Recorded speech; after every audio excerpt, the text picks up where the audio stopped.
¿Cuál es la definición de valentía para ti? Joder, carajo, definición de valentía. Una alegría sostenida ante el peligro.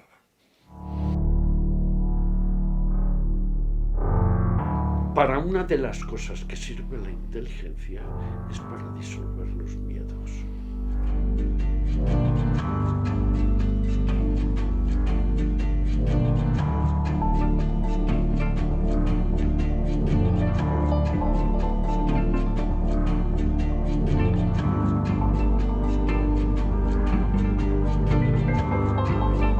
La cita de Junger con la que empieza frente al miedo es el código condensado de lo que viene siendo nuestra amistad hace muchísimos años. Sí, yo te conocía en el despacho de Filosofía del Derecho, ¿verdad? Claro, claro. ¿Nos conocimos ahí? Y allí nos conocimos. Es verdad. Es que la universidad era la discoteca, Carlos. Sí, la verdad. El bar de la facultad era la mega discoteca mundial. Realmente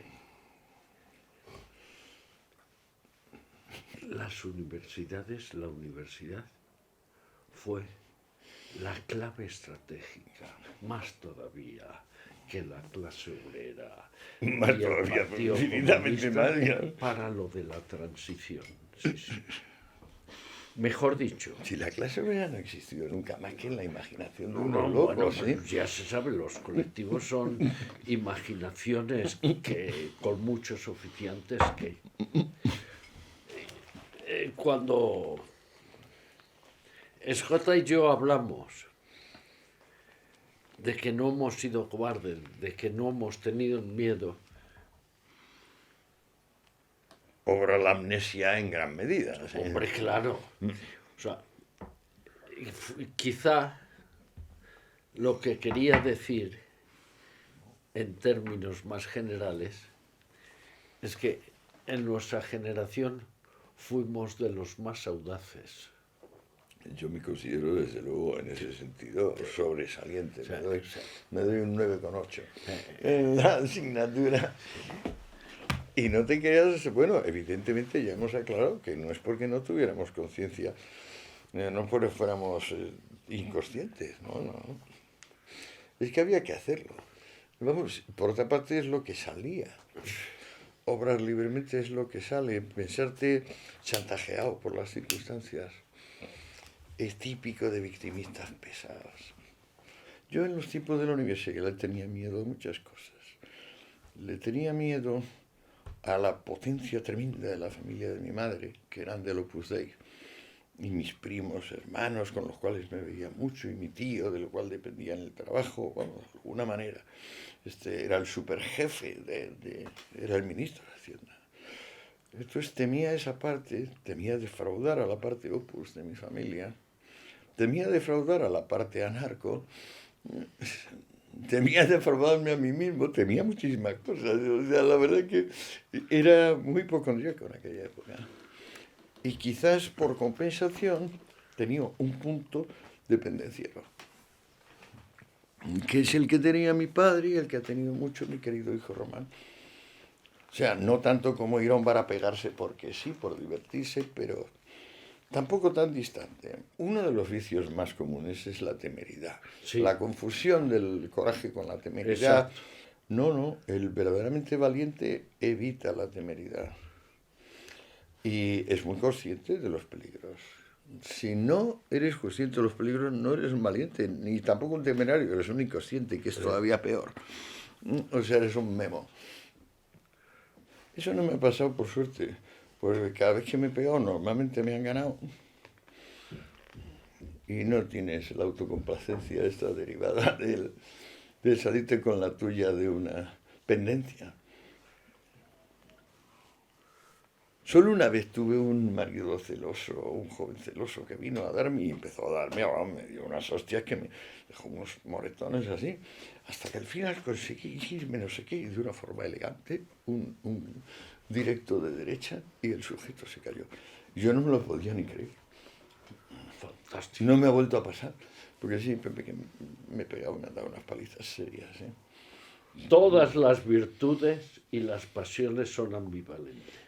No, ambivalentes no, que no son continuas, o sea que tienen interrupciones y entonces si se interrumpe bien el contrario, que ocupa el lugar, es decir, en este caso la cobardía. Yo no recuerdo haberme comportado con cobardía, porque, fíjate, he tenido muchas tentaciones, siempre he tenido muchas, pero me he dado cuenta que era mucho más peligroso. O sea que entonces sí que la cagaba. Y me da la impresión que la testosterona tiene mucho que ver. Sí, liberación con el valor y de el coraje. neurotransmisores, sí. Sí, sí. Yo creo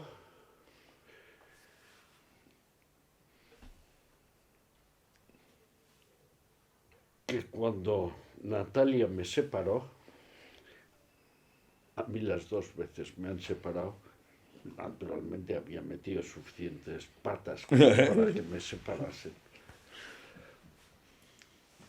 Yo me fui a vivir relativamente cerca, iba muchas noches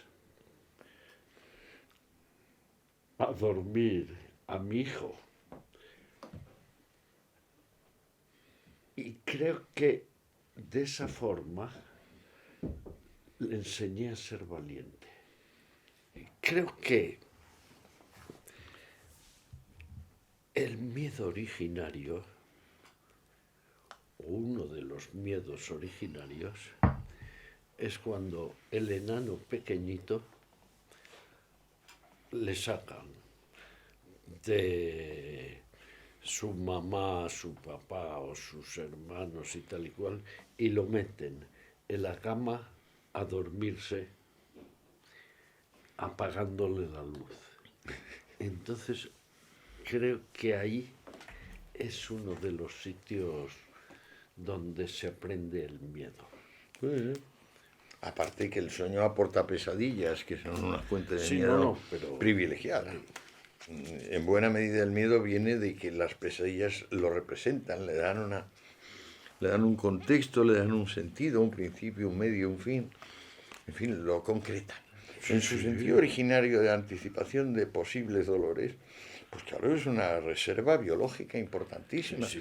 Es como una Es función un de elemento atención. clave de la conciencia. Claro, un momento clave de la conciencia. Hegel describía la conciencia pasando de la certeza a la percepción, al entendimiento, y luego ya a partir de ese llega la razón y por tanto comienza el mundo cultural. Pero claro, no ha contado con el miedo, pero sí ha contado porque acuérdate que en la fenomenología es el deseo el motor de todo. Y se hace todo en función del deseo hasta que la conciencia se hace superior y entonces es capaz de reaccionar y decir, no, yo no voy a querer hacer lo que me da la gana. Yo voy a buscarme hacer lo que debo. Pero claro, para esto hacen falta miles de años de educación de la conciencia.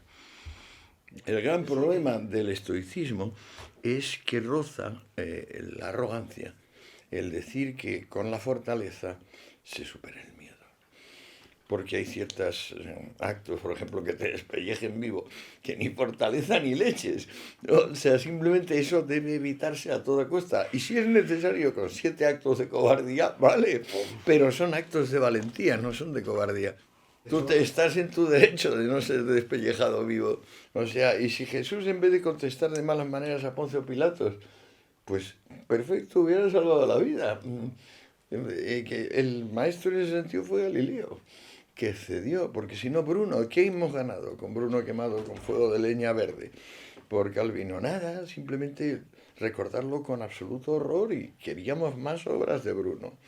No tenía derecho a dejarse matar así. La Sería libertad ese. está claro que una de dos.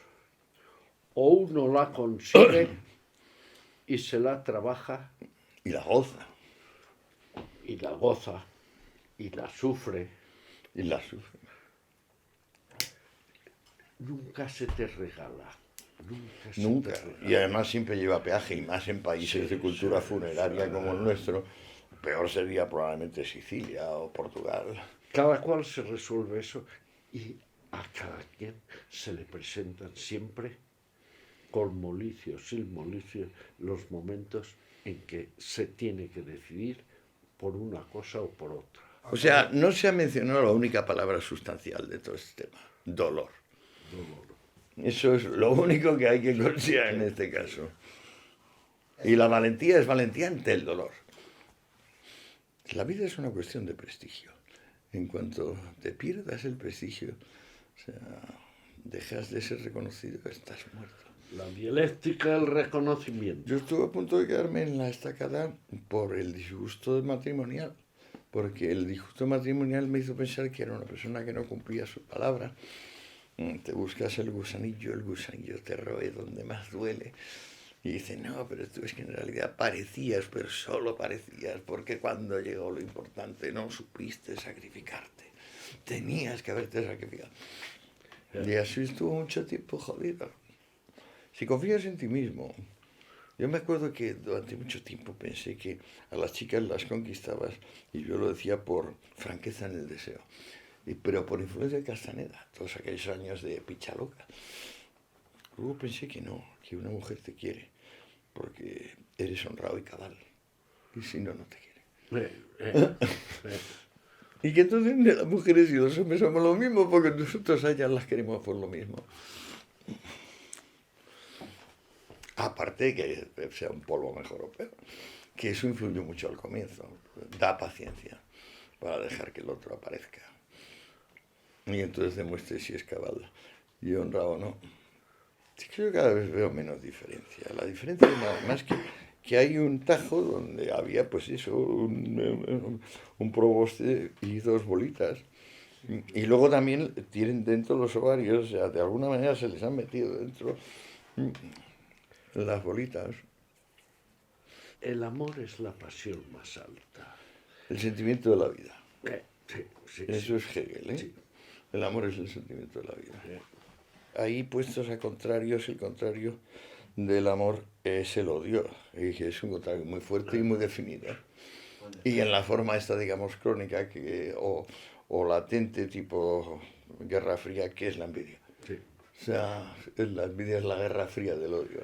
Yo siempre recuerdo a Borges diciéndome en la Menéndez y Pelayo, ¿se ha dado usted cuenta? En nuestra común lengua nunca se dice cuánto le admira usted, sino cómo le envidia usted. Sí. Curioso, ¿eh? Curioso, curioso. Yo ahora recuerdo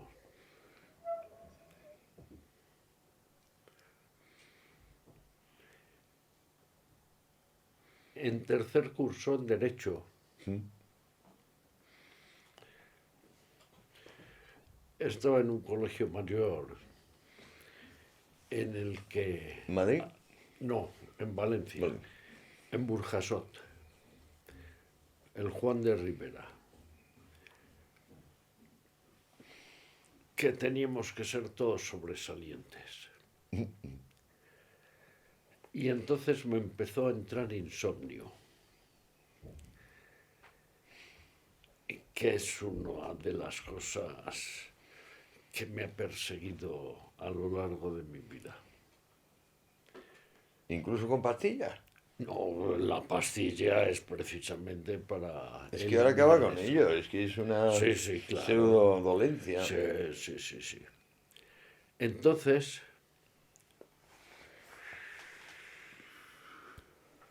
tuve una temporada de desequilibrio psico, que recuerdo que me llevaron a un psiquiatra, me acabaron llevando a un psiquiatra que me recetó Largactil. ¡Ostras! Un neuroléptico.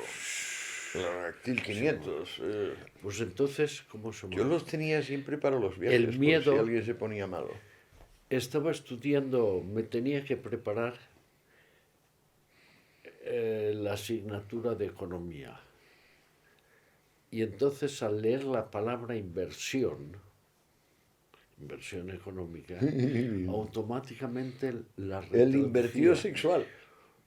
O sea, que me iba a quedar tonto, Hola. sin fe Oye, e invertido.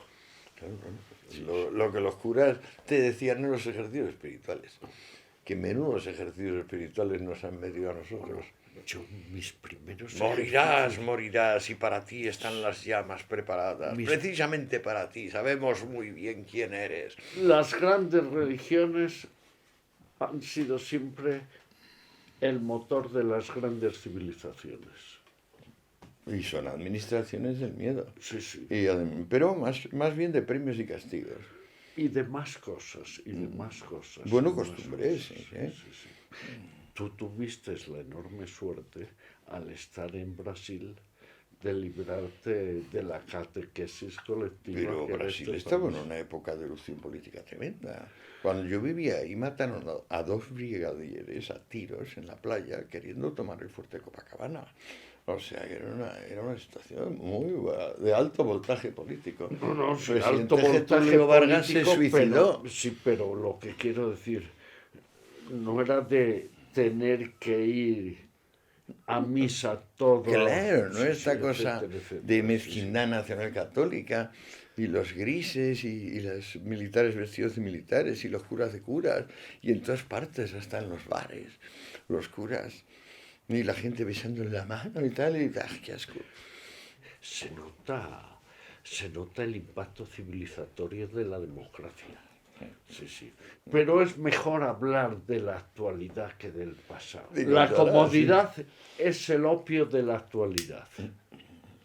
Sí, y sobre todo yo diría que se ha introyectado por fin en gentes que tienen ahora 40 años, de los importantes, de los que dirigen el mundo, que no es que sean antidrogas, es más, puede que tengan alguna que tomen, pero que en general tienen como un rechazo hacia todas que yo no he visto en los últimos 40 años. Quiero decir que antes era una cosa de fuera el rechazo de las drogas, ahora es una cosa de dentro. También se puede hablar de que se está estableciendo un clima de mayor tolerancia frente a algunas. Por eso, Por ejemplo, pero es que es frente al cannabis. la lógica contrapartida. Sí. O sea, cuando ya no están prohibidas y no estás obligado por dignidad civil a desafiar esa estúpida y arbitraria prohibición, entonces hay mucha gente que dice, no, mira, si es que entre que no me sientan bien Sí, y que claro. yo soy un poco compulsivo y a lo mejor las tomo mal, mira, me voy a curar en salud y me quedo fuera de la peli. Eso es lo que estoy viendo, que Sí, está claro, pasando ahora claro. cada vez más. Sí, sí. El asunto básico es que, fumado o sin fumar, uno sigue siendo el que es, Claro. con un cierto extravío o un cierto chispazo de brillantez. Por cierto, yo que tuve la suerte, gracias también a Escota y Albert Hoffman, de ser bastante buen viajero de ácido, descubrí una cosa, que cuando te venía un mal viaje, lo único que había que hacer es tener presencia de ánimo para cambiar la palabra clave con la que estabas definiendo la situación. Y muchas veces se pone a viajar y le apagó la luz para que viaje bien y entonces la enciende enseguida. Y yo no puedo viajar con la luz puesta. No, a mí- yo la apago no. y me quedo solo. Y No, no, a Carlos mí viajar- la enciende y va a la relación. No, a mí viajar lo que más me gusta es andar por el campo. Y andar, sí, triscar como una cabra. Sí, sí, absolutamente. Yo te acuerdas que lo definía como realidad cotidiana. Y cuando entras y te pones realmente en la altura, sobre todo si tomas una dosis suficiente para estar cómodo y no estar, digamos, unas veces arriba y otras veces no tanto, aupándote al otro lado del muro en vez de sentarte cómodamente y mirar a la derecha e izquierda. Entonces, claro, vida cotidiana, porque tanto de coloritos y tal, al ácido lo de los coloritos es cierto que los tiene, modificaciones auditivas, pero lo básico es que vas diciendo, uy, yo siento esto, quiero esto, me gusta aquello, no me gusta aquello otro, eso, o sea, gotas de autoconciencia. Es un acto de audacia. De gran audacia, de las más grandes que se pueden tomar. Como echarte para adelante y una mujer dice, ¿te vienes a la cama conmigo? Y tú dices, sí, eso es de gran audacia. Luego cada uno es hiperselectivo con aquellas que le van y aquellas que no le gustan. Y ellas, ¿qué te crees? Ellas, pero el triple. Ellas, afortunadamente, ellas siempre tienen más sentido común que nosotros. Pero es que ellas están recibiendo. ¿Eh? Ellas están recibiendo. Ellas tienen una grita. Ahí el que tiene que demostrar claro. el interés es Son el las otro. guardianas de la especie. Ya, pero el que tiene que demostrar interés es el otro. La vejez, en cierto sentido, es como Es una enfermedad interminable Sí. que cuando se soluciona ya no estás. Exactamente, se soluciona con la desaparición del actor. Sí, porque si envejeces correctamente, se te va quitando el instinto o el impulso de supervivencia, cada vez vas dejándote llevar por lo que Freud llama zánatos, y entonces lo que tienes miedo es que con la muerte no se acabe todo. Me preocupa siempre desde niño, ya se me ha ido pasando, el instinto de supervivencia, en mi caso, se centraba en la ternura que me produce el despedirme de los seres a los que quiero. Y hace ya tiempo que estoy soñando en vigilia un sueño muy bonito y que si tengo tiempo lo pondré por escrito. Yo creo que me muero y bueno, pues aquello, estoy diciendo, bueno, que sea de verdad, nada de tonterías del Dante Alighieri, no quiero círculos ni para arriba ni para abajo, quiero que se acabe todo. O sea, ya esto de levantarme a hacer pis y todo esto, porque no, todo fuera. Y entonces empieza a haber una luz creciente. Era muy bonito. Y aparece Román y me dice, bueno, ya llevamos tiempo esperándote aquí. La abuela está en el piso abajo porque es que ahora es cuando están tomando el cóctel. Y ya sabes, cada cual aquí elige la edad. Ya me ves, tengo los 18 años por aquello del casquete en la cabeza. No sé, el abuelo Román es tan pesado que se ha quedado con los 41, dice que es cuando estaba mejor. La abuela Dolores está en los 18. Aquí no tenemos más que dos ambientes, la isla tropical y el chalet suizo. El chalet suizo hay que cortar leña y tal, pero todo el mundo está muy fuerte.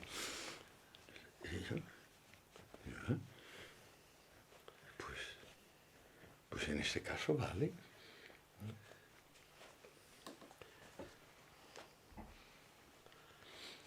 Qué cosa más curiosa. Qué cosa más curiosa. Evidentemente no es un sueño, es una fantasía.